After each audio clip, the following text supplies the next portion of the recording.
आज हम बात करेंगे जहां हमने अपना पिछला वीडियो किया था कि what is wrong with India. तो उसमें अगर आप लोगों ने नहीं देखा हो तो वो वीडियो आप लोग देख लीजिए। मैं ऊपर उसको आई बटन में डाल देता हूं। और हमारा मेन कहने का ये रीजन था कि भाई टीम इंडिया में हमको अभी ये नहीं लग रहा है, हमको वो कॉन्फिडेंस नहीं आ रहा है कि टीम इंडिया इस बार परफॉर्म कैसा करेगी। क्योंकि पहली बात तो टीम में हमको एका नहीं नजर आ रहा है, और जो बात की हार्दिक पांड्या और रोहित शर्मा के बीच के जो डिफरेंसेस हैं, और दूसरी बात ये कि विराट कोहली अभी तक क्यों नहीं गया है टीम के साथ। अब खैर हमारे वीडियो से उसका कोई लेना देना नहीं है, लेकिन ये हमारी तरह ही बात बहुत सारे लोगों ने भी की। और खैर कुछ न्यूज चैनल्स वगैरह हैं, उनको तो सेंसेशनलाइज करने की आदत होती है न्यूज को, तो वो तो बाल की खाल निकालने लग जाते हैं कि अब वो विराट कोहली क्यों नहीं गया और विराट कोहली जाना नहीं चाहता है और ऐसा नहीं वैसा नहीं, विराट कोहली के पेपर्स नहीं बने हैं, या विराट कोहली अपनी फैमिली के साथ पार्टी कर रहा है। जो कुछ भी है, देखिए अब वो विराट कोहली यहाँ है तो क्या वो फैमिली के साथ बाहर नहीं जाएगा? उसमें हमें कोई ऑब्जेक्शन नहीं है। हमें तो ऑब्जेक्शन इस बात से है कि विराट कोहली को टीम के साथ जाना चाहिए था। दूसरी बात यह है कि हमने पहले भी डिस्कस किया कि अरे वो नई जगह है भैया, आप उसके साथ एक्लेमेटाइज नहीं हुए हैं, आपको वो कंडीशंस में खेलना जरूरी है। अब बहुत सारे जो विराट कोहली के फेवर में बात करने वाले हैं, उनका ये आर्गुमेंट है कि नहीं कोई फर्क नहीं पड़ता, विराट कोहली वहां जाके नेट प्रैक्टिस कर लेगा तो हो जाएगा। देखिए नेट प्रैक्टिस करना बात अलग होती है और एक्चुअल ग्राउंड पे खेलना बात अलग होती है। विकेट के ऊपर वो नेट प्रैक्टिस में वो जो विकेट बनता है वो कोई उसका रेप्लिका नहीं होता है कि वो जो मेन विकेट बना हुआ है। अब वो क्या नेट प्रैक्टिस के लिए आपको वहां पे उन्होंने क्या वो जो ऑस्ट्रेलिया से पिचेस मंगाई हैं, ड्रॉप इन पिचेस, क्या वो आपको मिलेंगी क्या नेट प्रैक्टिस के लिए? खैर पता नहीं, मुझे वेस्ट इंडीज में तो खैर ओरिजिनल पिचेस ही होंगी, लेकिन अभी तो मैच आपका वहां पे है ना, न्यूयॉर्क में है। तो न्यूयॉर्क में तो वो आपके लिए ड्रॉप इन पिचेस ही है ना, तो आपको वहां पे हो सकता है उधर भी वो ड्रॉप इन पिचेस हों, लेकिन क्या वो सेम टाइप की होंगी जो कि विकेट होता है? ऐसा नहीं होता है। वो तो वो नेट प्रैक्टिस के लिए ऐसी विकेट थोड़ी बनाई जाती है जो कि मेन विकेट आपका मैच में जो यूज होने वाला है। तो मतलब आर्गुमेंट की सेक के लिए कुछ भी आदमी कुछ भी आर्गुमेंट देने चले जाते हैं। मतलब देखिए ग्राउंड पे मैच एनवायरनमेंट में खेलना बात अलग होती है और नेट प्रैक्टिस बात अलग होती है। आप साल भर नेट प्रैक्टिस करते रहिए, लेकिन अगर आप मैच नहीं खेलेंगे ना तो आपको मैच फिट नहीं कहा जाता है। अब ये जिस तरह के लोग हैं, ये फालतू यूट्यूब चैनल खोल खोल के बैठ गए हैं और कुछ भी ऊल जलूल बकवास करते हैं। और ये वही लोग हैं जो कि अभी विराट कोहली को अभी फेल होने दो आप, ये ही गाली गलौज पे उतर आएंगे। तो देखिए ये लोगों को इतनी भी समझ नहीं है कि भैया आपको कंसिस्टेंट तो रहना है। मुझे खैर अफसोस इस बात का होता है कि इन लोगों को क्रिकेट की बिल्कुल समझ नहीं है। खेलना तो बहुत दूर की बात है, खेला तो है ही नहीं इन लोगों ने, क्योंकि जिसने भी क्रिकेट खेला है वो कभी ये बात कह ही नहीं सकता है कि अरे वो तो नेट प्रैक्टिस कर लेगा और वो तो बिल्कुल फॉर्म में आ जाएगा। अरे यार अभी आप देखो होता क्या है। देखिए अभी ये विराट कोहली ने ना तो प्रैक्टिस की वहां, ना वो वार्म अप मैच खेल रहा है बांग्लादेश के अगेंस्ट। अभी क्या होगा, मान लीजिए खुदा ना खास्ता आयरलैंड के अगेंस्ट ये पहली दूसरी बॉल पे आउट हो गया, फिर क्या होगा? यही लोग गालियां देने चले आएंगे उसको, यही लोग गालियां देंगे। और हम तो पहले से ही कह रहे हैं कि भैया ये पॉसिबिलिटी है। दूसरी बात क्या है, मैं ये नहीं कहता कि प्रैक्टिस ना करने की वजह से आउट हो जाएगा विराट कोहली, या हो सकता है, लेकिन क्रिकेट में तो देखिए कभी भी कोई भी आदमी किसी भी बॉल पे आउट हो सकता है। और ये तो हमने बड़े बड़े प्लेयर्स के साथ देखा है भाई, पहली बॉल पे आउट हो जाते हैं। तो फिर अगर मान लीजिए खुदा ना खास्ता, मैं बिल्कुल नहीं चाहता कि ऐसा हो, लेकिन अगर ऐसा हो गया तो क्या होगा? फिर ये लोग यही कहेंगे कि देखा प्रैक्टिस ना करने का नतीजा, देखा घर में पार्टी करने का नतीजा, ये और वो दुनिया भर की। जबकि हम ये कह रहे हैं कि भैया वो करना जरूरी है। मैं तो बहुत भगवान से प्रार्थना करता हूं कि भैया वो सेंचुरी बनाए, हर मैच में सेंचुरी बनाए, क्योंकि यहां तो हमारे देश की इज्जत का सवाल है। लेकिन ये तरीका गलत है, ये प्रोसेस ठीक नहीं है। आपको वहां जाके उस ग्राउंड के ऊपर खेलना जरूरी है। कल को फिर देखना आप यही लोग यही थ्योरी देंगे, अरे वो तो बॉल दिख नहीं रही थी क्योंकि इनको दिन में खेलने की आदत नहीं है, ये है वो है। तो ये जनता का तो मुझे ना, जनता बहुत ही ज्यादा बकवास करती है। और ये जो फैंस जो है ना, ये एकदम फैंस नहीं है, ये चमचे टाइप के लोग हैं। ये अभी देखिए आप, अभी जब गौतम गंभीर ने एक इंटरव्यू दिया था, याद है आपको, किसी टीवी चैनल को इंटरव्यू दिया था और उसने ये कहा था कि यहाँ देश में ना चमचागिरी ज्यादा होती है, हीरो वर्शिप ज्यादा होती है, ये है वो है। और फिर उसने वो भी कहा कि वर्ल्ड कप किसने जिताया, और वर्ल्ड कप कोई सचिन तेंदुलकर ने, धोनी ने या इसने नहीं जिताया, वो युवराज सिंह ने जिताया, ऐसा वैसा। तो जब ये बातें उसने की, पूरी दुनिया गौतम गंभीर के खिलाफ गाली गलौज पे उतर आई, और क्या समझते हो अपने आप को, और लोग बाग पता नहीं क्या क्या नाम रखने लग गए इसके, गौतम गंभीर के, कि तुमको पता क्या है, सिर्फ 2 वर्ल्ड कप फाइनल में तुमने हाईएस्ट स्कोर क्या बना लिया, तुम अपने आप को खुदा समझने लग गए, ये और वो। और अभी जब आईपीएल का फाइनल का चैंपियन बनाया उसने केकेआर को, वो बेवकूफ टाइप के श्रेयस अय्यर की कप्तानी में, तो अब क्या है, अब दुनिया गौतम गंभीर की तारीफ के कसीदे पढ़ने से अब बाज नहीं आ रही है। अब उनके लिए सब कुछ गौतम गंभीर हो गया। अब सारे लोग दुनिया के साइड में हो गए और अब सारी तमीजदार बातें करने लगे। जो पहले सारे एडजेक्टिव्स दे के बातें करते थे गौतम गंभीर के लिए, आज सारे तमीज से बातें कर रहे हैं। अरे गौतम भैया, गौतम सर, ये और वो, और उनको तो 10 साल का कोच बना देना चाहिए इंडियन टीम का, और उनको तो वो तो केकेआर का ये कर देंगे, और वो तो फलाना कर देंगे, और केकेआर की भलाई उसी के अंडर में है, ये है वो है। अब बताइए, ये वही लोग हैं जो कि अभी तक उसको दुनिया भर के नाम से पुकारने से बिल्कुल बाज नहीं आते थे। आज से 6 महीने पहले की बात है। तो ये ऐसे, ये बेवकूफ टाइप के लोगों का कोई मतलब नहीं है। ये हर दिन रंग बदलते हैं, वो हर दिन की परफॉर्मेंस के हिसाब से बात करते हैं और उसी के हिसाब से अपना स्टेप भी ले लेते हैं, अपना बिल्कुल वो आर्ग्यूमेंट भी चेंज हो जाता है इनका, और इनका स्टैंड भी चेंज हो जाता है। आज ये जिस प्लेयर को गाली दे रहे हैं, कल ही उसके पैरों में गिर जाएंगे, कल ही उसको भगवान बना देंगे, और परसों उसका कुछ गड़बड़ हो जाएगा, फिर गाली देने लगेंगे। ऐसा नहीं होता है भैया। Over a long period of time वो प्लेयर का बिहेवियर क्या है, कंसिस्टेंसी क्या है उसकी, उस हिसाब से बात करनी चाहिए।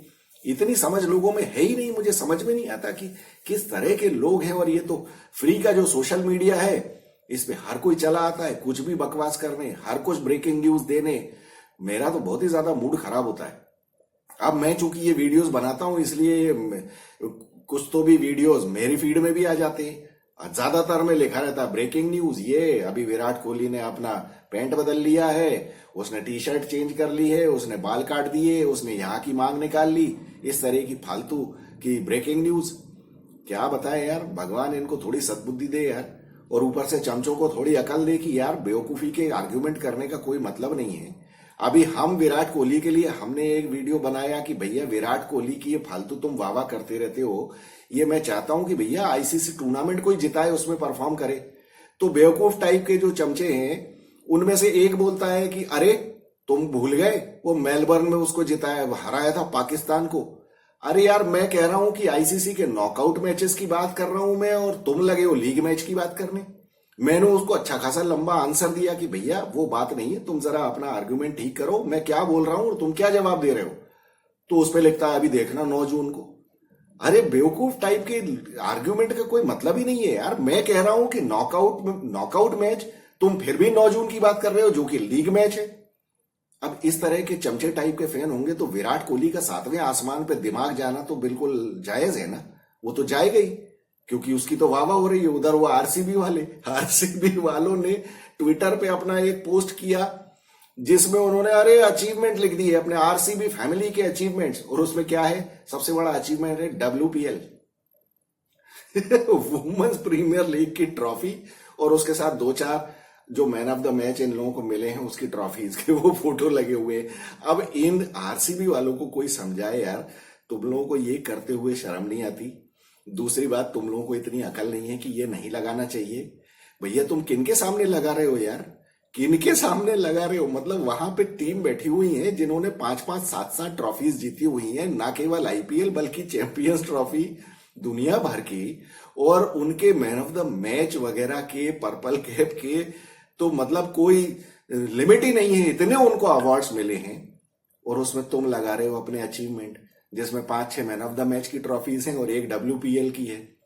अब बताइए आप, अब लोग हंसी मजाक नहीं उड़ाएंगे तो क्या होगा। फिर उसके बाद जब रायडू कह देता है तो सारी दुनिया रायडू के पीछे पड़ जाती है मुझे तो बड़ा मजा आया वो सुन के, बड़ा मजा आया से मतलब, देखिए सही बात तो कही ना उसने, उसने तो कह दिया ना कि तुम्हारे 900 1000 रन बना के पर्पल कैप लेने से फायदा क्या है यार, उससे बेटर वो है जो 300 रन बना के आपको आईपीएल की ट्रॉफी जिता दे। तो बात हम यही करते हैं ना कि तुम्हारे दुनिया भर के, अब पिछले वर्ल्ड कप में पूरे में रन बनाए विराट कोहली ने, फायदा क्या हुआ? उसके बजाय हम हमेशा ये कहते हैं भैया फाइनल में आप वो 30 रन बनाओ जिससे कि इंडिया कप जीत जाए। वो ज्यादा ज्यादा फायदेमंद है देश के लिए भी और सभी के लिए, सभी को उससे ज्यादा खुशी होगी बजाय आपकी सेंचुरी देखने की।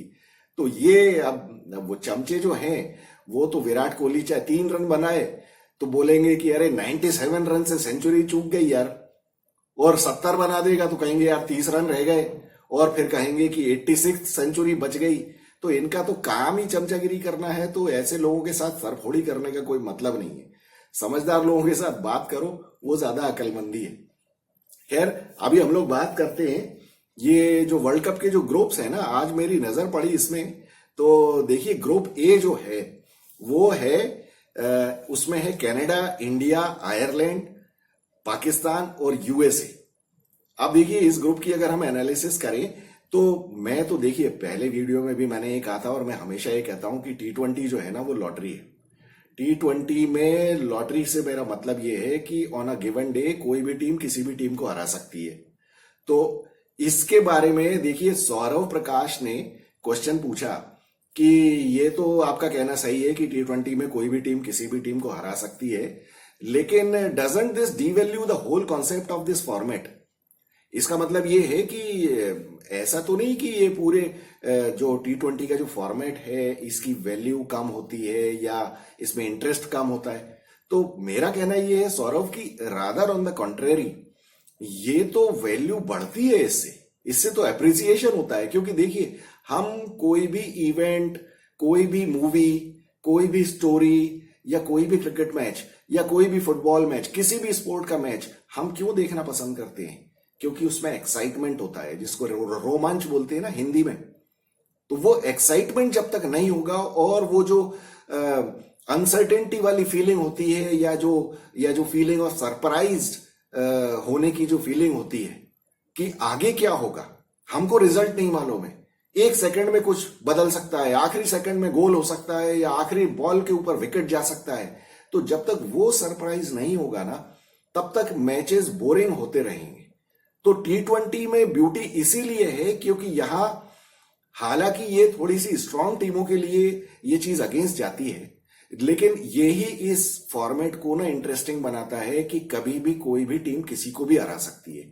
अगर आपको ये देखिए, आप टेस्ट मैचेस अगर करवा दें, आप मतलब आप वो भिखारियों के साथ आप 15-20 टेस्ट मैच करवा दें इंडिया के, तो आपको पता है क्या होगा? वो 20 के 20 टेस्ट मैच इंडिया हरा देगी इनको।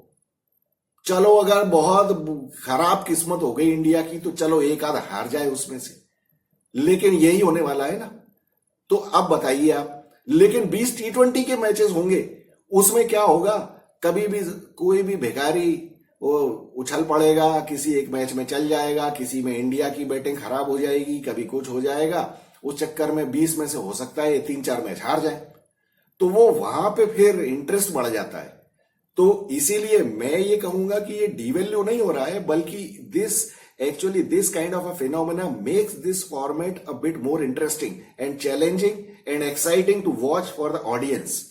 तो इस वजह से वो जो फियर ऑफ अनसर्टेनिटी रहती है कि अरे यार ऐसा नहीं हो कि इंडिया का ये हो जाए या विराट कोहली जल्दी आउट हो जाए या बुमराह अगर मान लीजिए अनफिट हो जाए तो क्या होगा? क्योंकि बुमराह फिट होगा तो वो तो फोड़ के रख ही देगा सामने वालों को, ऐसा नहीं है कि वो खराब बॉलिंग करेगा। लेकिन विराट कोहली के साथ ये हो सकता है कि यार फिट है, सब कुछ है, लेकिन एक बॉल उल्टी सीधी पड़ गई, कभी सुर्राई हो गई, कुछ भी हो जाए, कुछ भी हो सकता है। तो इसलिए हमको डर लगा रहता है कि अरे यार ऐसा नहीं हो आउट हो जाए, रोहित शर्मा आउट नहीं हो जाए। तो वो जो एक्साइटमेंट मिलता है ना इसमें, उसकी वजह से ये थोड़ा सा इंटरेस्टिंग हो जाता है और जल्दी तो खत्म होता ही है मैच, इसमें तो कोई डाउट नहीं है। तो मुझे यही लगता है कि ये जब तक प्रिडिक्टेबिलिटी नहीं रहती है मैच में तब एक्साइटमेंट बढ़ता है और इंटरेस्ट भी बढ़ता है। तो मेरे ख्याल से आप मेरी इस बात से एग्री करेंगे कि बजाय इसके कि हम ये कहें कि इसकी वैल्यू कम होती है, बल्कि इसी की वजह से इसकी वैल्यू ज्यादा है, क्योंकि इसमें अनसर्टेनिटी है। कल को हो सकता है कि नामीबिया जो है वो ऑस्ट्रेलिया को हरा दे, हालांकि ऑस्ट्रेलिया एक ऐसी टीम है जो मिनोज से बहुत कम हारी है हिस्टोरिकली। बाकी सारी टीमें मिनोज से हारती रहती है, कभी भी हार जाती है, लेकिन एक ऑस्ट्रेलिया ही एक ऐसी टीम है जो कि सड़ी हुई टीमों को ना बिल्कुल बर्बाद मतलब कच्चा चबा जाती है। ऐसा ऑस्ट्रेलिया का ही रिकॉर्ड है। तो मुझे लगता है कि आपको ये बात शायद ठीक लगी होगी। अगर नहीं तो आप बताएं कि आपको क्या लगता है, और बाकी व्यूअर्स से भी मैं कहूंगा कि आपको क्या लगता है, ये बात ठीक है या नहीं। अब ग्रुप की हम बात करें तो Canada, India, Ireland, Pakistan, USA, ये हैं ग्रुप ए में। अब इसमें देखिए, जैसा अभी हमने डिस्कस किया कि कोई भी टीम किसी को भी हरा सकती है, लेकिन अगर हम ये देखें, प्रोबेबिलिटी देखें, तो हालांकि प्रोबेबिलिटी में हम डिस्कस कर चुके हैं कि प्रोबेबिलिटी तो हर मैच में 50% की होती है। कोई भी टीम जीत सकती है, कोई भी टीम हार सकती है, लेकिन फिर भी चलिए अगर स्ट्रेंथ वाइज हम देखें, ऑन पेपर देखें या हिस्टोरिकल परफॉर्मेंस के हिसाब से देखें, तो कनाडा से इंडिया को डर नहीं है और यूएसए से भी डर नहीं होगा, क्योंकि यूएसए की टीम में सिर्फ एक कोरी एंडरसन है। हालांकि यूएसए ने अभी बांग्लादेश को 2-3 मैच हरा दिए हैं, 2 मैच हरा दिए हैं, और मतलब उसकी टीम में भी हालांकि इंडियन पाकिस्तानी ही ज्यादा होंगे यूएसए में। बाकी तो टीम मुझे पता नहीं है, सिर्फ कोरी एंडरसन का ही पता है। अब कोरी एंडरसन तो खुद जब खेलता रहा, अपने पूरे पीक में खेलता रहा वो करियर में, तब उसने कुछ नहीं किया, लेकिन अब रिटायरमेंट होने के बाद वह यूएसए की टीम से जाके खेल रहा है। तो ऐसे में ये जो प्लेयर्स होते हैं ना, ये ज्यादा परफॉर्म करते हैं। ये जो अपने देश की टीम छोड़ के दूसरी टीमों में जाते हैं ना, ये लोग अच्छा परफॉर्म करते हैं। कुछ इनके ऊपर आ जाता है, ये तो मतलब खैर जिम्मेदारी तो रहती है, दूसरा कुछ आ जाती है, एक एक्स्ट्रा विल पावर वाली बात होती है। तो इंडिया को मुझे नहीं लगता, हालांकि आयरलैंड से थोड़ा सा डर के खेलना चाहिए, डर के तो सभी से खेलना चाहिए। इसके लिए ये है कि भैया आप ज्यादा हवा में मत उड़ो और पहले अपना 180 का टारगेट जो है उसके हिसाब से जाओ, पागलों की तरह मत खेलो। और ये मैं फिर से नहीं देखना चाहता हूं कि 30 या 40 रन पे आपके फिर से 4 विकेट हो गए और 20 ओवर खेलने का टेंशन हो गया कि अब 20 ओवर भी खेल पाएंगे कि नहीं, क्योंकि इस वर्ल्ड कप में ऋषभ पंत को हम लेके जा रहे हैं। ऋषभ पंत मेरी तरफ से तो 1% भी इस टीम में नहीं होना चाहिए था, क्योंकि ऋषभ पंत ने इस पूरे T20 के अपने करियर में कुछ नहीं किया है कभी, बल्कि उल्टा जाके कबाड़ा करता है और टीम को एंड टाइम पे गड्ढे में गिराता है। ये इसके साथ ये जो इसके एक्सीडेंट की वजह से सिंपैथी का वो माहौल क्रिएट हुआ है ना, उसकी वजह से पूरी दुनिया इसकी वाहवाह कर रही है। लेकिन आप देख लेना, ये अगर इसने अपनी आदतें और वो चमचा डालने वाला जो बल्ला चला के वो शॉट मारता है ना, वो अगर इसने बंद नहीं किया ना, ये बहुत बुरा डुबाएगा इंडियन टीम को कहीं। ये बहुत ही बेकार ये इसका परफॉर्मेंस है T20 का। और मैं तो पहले भी ये बात कह चुका हूं कि अगर ये शुरू के 2 मैचेस में गड़बड़ करता है, तुरंत निकाल के संजू सैमसन को अंदर आना चाहिए। बाकी ये हमारे पास इतना टाइम नहीं है कि हम ये देखते रहें कि ये और भी गड़बड़ करेगा या सुधर जाएगा। ये सुधरने वाला नहीं है। वो 2 मैचेस में पता चल जाएगा कि ये सुधरा हुआ ऋषभ पंत है या कि वही पुराना बिगड़ा हुआ आदमी है। तो चलिए, ये तो हो गया ये ग्रुप ए का। इसमें हमें भिखारियों से देखिए डर का कोई सवाल नहीं है, लेकिन ये खुद अपना हिसाब से खेलना है। पाकिस्तानी लोग जो है ये इनको तो कोई, they have got nothing to lose. हार गए तो हार गए, लेकिन जीत गए तो इनके लिए तो फिर जन्नत वाला माहौल हो जाएगा इनका। तो इसलिए भैया इनको जन्नत नहीं, इनको सीधे दोजख पहुंचाओ। ये लोग उसी के लायक है और वही करना है आपको काम। ज्यादा कुछ गड़बड़ करने की जरूरत नहीं, ज्यादा ओवर एडवेंचरस होने की जरूरत नहीं। अपना 180 का टारगेट, ये देखिए अभी आईपीएल हमने देखा है, ये कोई आईपीएल में जो ये 200 250 रन बन रहे थे ना, ये वर्ल्ड कप T20 में नहीं बनने वाले हैं यहाँ पे कोई। बल्कि मैं तो ये कह रहा हूं कि 200 के ऊपर स्कोर बनता हुआ मुझे नहीं दिखता है। 180 will be a winning target. उसके बाद अगर आप बॉलिंग और फील्डिंग ढंग की करते हैं तो 180 में most of the matches will fall below 180। आप आज का दिन नोट कर लीजिए कि मैंने ये बात कही है। 180 will be a winning score in most of the world cup matches. चाहे टीम बाद में करे बैटिंग, चाहे पहले करे, 180 बनाने का टारगेट रखना चाहिए आपको और उसके अकॉर्डिंगली आपको प्लानिंग करनी चाहिए। वैसे करो। बाकी तो अब जो भी प्रॉब्लम्स हैं इंडियन टीम के, अब हार्दिक पांड्या जो है वो पता नहीं कैसी बॉलिंग करेगा, कैसी बैटिंग करेगा, क्या उसका माइंडसेट होगा, ये तो कहना बड़ा मुश्किल है। वो पता चलेगा पहले 1-2 मैचेस में। और अकॉर्डिंगली फिर हमको करना चाहिए कि भैया हार्दिक को खिलाना भी है कि नहीं, क्योंकि नॉन परफॉर्मिंग असेट को लेके कोई फायदा नहीं है, फिर वो लाइबिलिटी ही बन जाता है। इसलिए बेहतर है कि आप अक्षर पटेल को खिला लो उससे। मुझे लगता है कि ग्रुप ए से इंडिया का तो आना पक्का है सुपर 8 में। दूसरी टीम देखना है कि कौन सी होती है। हाँ, भिखारियों का भरोसा नहीं है। भिखारियों का पूरा देश उछल रहा है अभी कि अरे कोई बात नहीं, ये नहीं, हम तो आ ही जाएंगे। भैया कोई भरोसा नहीं। तुम पहले, तुम्हारे सामने आयरलैंड है, फिर उसके बाद यूएसए से डर के रहना चाहिए पाकिस्तान को। यूएसए को कहां भूल रहे हो भैया, अभी उसने बांग्लादेश को पटका है, और तुम चोर चोर मौसेरे भाई हो। ये यूएसए तुमको भी धर के रख देगा। तो इसलिए पहले चिंता करो यूएसए और आयरलैंड की, इंडिया की तो बाद में सोचना। तो मुझे तो इंडिया का नंबर पक्का है, उसके बाद कौन सी टीम जीतती है मुझे भरोसा नहीं है। पाकिस्तान सुपर 8 में भी जाएगी कि नहीं, मेरे हिसाब से तो जाती हुई दिखती नहीं है मुझे। जिस तरह से ये अभी आयरलैंड से हारे, फिर इंग्लैंड से तो खैर धुलाई होनी थी इनकी, लेकिन ये अभी वो न्यूजीलैंड की ABCD पता नहीं कौन सी टीम से हारे थे ये लोग बहुत बुरी तरह से। तो ये बाकी सारी टीमें भैया they are equally capable of beating Pakistan. तो इसलिए मेरे को पहली टीम इंडिया, दूसरी का कोई भरोसा नहीं है। दूसरी आयरलैंड भी हो सकती है, और मुझे तो पता नहीं क्यों लग रहा है 80% चांसेस लग रहे हैं आयरलैंड आएगी, पाकिस्तान बाहर हो जाएगी यहीं, और होना भी चाहिए इनको। बस बढ़िया। दूसरे ग्रुप की अगर हम बात करें तो दूसरा ग्रुप है, देखिए, ऑस्ट्रेलिया, इंग्लैंड, नामीबिया, ओमान और स्कॉटलैंड। अब देखिए इस ग्रुप में without a shadow of doubt Australia is the strongest team.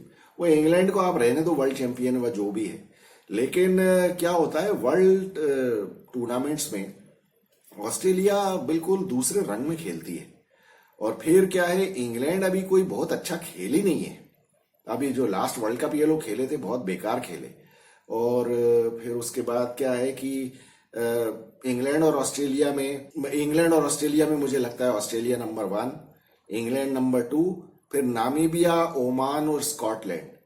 अब ये क्या होता है ना कि इंग्लैंड के साथ ये प्रॉब्लम है कि ये कभी कभी ऐसी टीमों से हार जाए, मतलब ये हो सकता है स्कॉटलैंड से हार जाए, भरोसा नहीं है। लेकिन ऑस्ट्रेलिया ऐसा नहीं करती। ऑस्ट्रेलिया अपने जो 4 मैचेस हैं वो 4 के 4 जीत जाएगी। वो इंग्लैंड को भी लगा देगी साइड, या इंग्लैंड के साथ फाइट हो भी गई तो मतलब मैं ये कहूंगा कि 70-30 ऑस्ट्रेलिया के फेवर में चांसेस हैं इंग्लैंड और ऑस्ट्रेलिया के मैच के बीच। लेकिन यू कैन नॉट से 50-50 ऑस्ट्रेलिया का एज है, और बाकी इंग्लैंड हो सकता है स्कॉटलैंड के साथ फंसा ले मैच, कोई भरोसा नहीं है। तो स्कॉटलैंड कभी कभी बिल्कुल अपने लेवल से ऊपर बढ़ के खेलती है। वो तो बेचारे लोग, उनको प्रैक्टिस नहीं मिलती है, या वो प्रोफेशनल क्रिकेटर्स नहीं है, या उनको फैसिलिटीज कम है, अदरवाइज वो बहुत अच्छी टीम हो सकती है। तो ये तो हमने देखा था पिछले मतलब T20 में देखा था, अभी वर्ल्ड कप में इस बार थी कि नहीं थी, लेकिन ये लोग अच्छा खेलते हैं ये वर्ल्ड इवेंट्स। बाकी ओमान के ऊपर तो वो ओमान में तो बेचारा वो हमारा एक सरदार जी है, वो बेचारा लगा रहता है, बाकी तो कोई कुछ है नहीं। नाम भूल गया मैं उसका, क्या नाम था उसका, वो अच्छा खेल रहा था इनका ओपनिंग बैट्समैन। और बाकी उसके अलावा नामीबिया में तो अब पता नहीं वो डेविड वीजा है कि नहीं है। अब होगा भी तो उसकी तो उम्र हो गई बहुत। तो कुल मिला के इस दूसरे ग्रुप से ऑस्ट्रेलिया और इंग्लैंड आने चाहिए। और अब बाकी ग्रुप सी और ग्रुप डी, अब ये वीडियो काफी लंबा हो गया है, तो अब इसको यहाँ खत्म करते हैं, और ग्रुप सी और डी के बारे में अगले वीडियो में बात करेंगे। तो आप लोगों को बताइए मेरी एनालिसिस आपको कैसी लगी। अगर पसंद आई हो तो वीडियो को लाइक, शेयर और सब्सक्राइब करिए, और अपने कमेंट्स भी भेजिए आपको क्या लगता है। और हम कुछ और कमेंट्स भी लेंगे। अपने जो व्यूअर्स हैं, हिमांशु हैं, किलर AK-47 है, फिर उसके बाद अपने ये अमन मिश्रा ने भी अपने कमेंट्स किए हैं कुछ, और हिमांशु पाल तो हमेशा की तरह करते ही है। तो नेक्स्ट वीडियो में इनके क्वेश्चंस लेंगे हम और डिस्कस करेंगे उसके बारे में। तो I look forward to meeting you again. I am Vikas Saxena, the biased analyst. Thank you so much.